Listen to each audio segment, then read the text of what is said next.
Hey, Oakwood Small Groups. Hey, as you gather together tonight, we're in Galatians. And Paul is writing to this church, and one of my favorite passages is here. It's in chapter 2, verse 20, and it says this: I have been crucified with Christ, and I no longer live, but Christ lives in me. And the life I live in the body, I live by faith in the Son of God, who loved me and gave himself for me. I really like what Paul says here. It gives us a great imagery, and I'm just going to try to help you with that a little bit as you're gathering as groups. I want you to think about that image of the cross and what it means where Christ is crucified.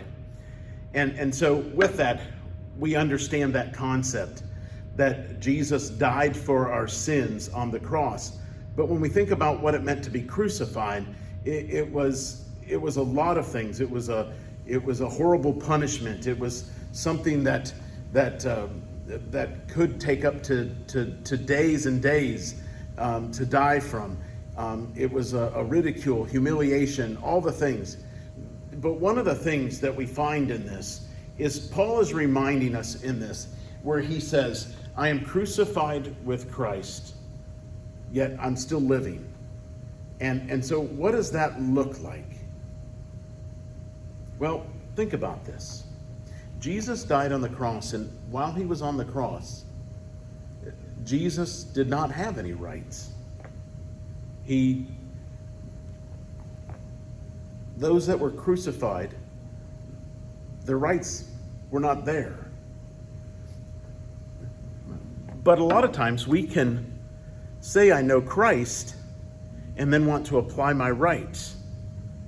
But what Paul is saying is that he wanted Christ so far in front of him that he was crucified with Christ on the other side. So I want you to get this image that Jesus is on one side of the cross and Paul is on the other. Jesus is on one side of the cross and the believer is on the other side. Let's make it personal. Jesus is on one side of the cross, and you and I are on the other.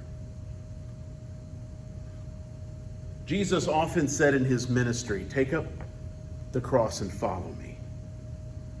He was letting them know they didn't have rights to be offended, to strike back in the way that they thought the world was doing that, to do the things or respond with those things like the world responds.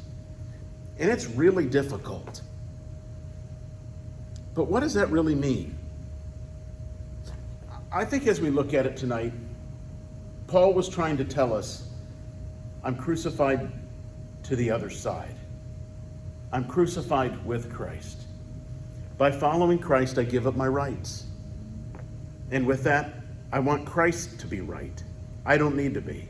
I want Christ to be lifted up. I don't need to be. So much so that I want to be on the back side of the cross that I'm not even seen. But it's Christ that draws people to them. And if I draw anyone to me, it's only because I'm drawing them to Christ who is in me, who is crucified on the cross. That's what I want them to see. Because that really, in the end of it, is the only thing that's going to help anybody. Not who I am or maybe what I said or what I did. It leads people to a point. But it's the name and the person of Jesus Christ, who died for the sins of the world, in which we find forgiveness and grace and peace. But I can allow myself to get puffed up, take offense, to want to push forward.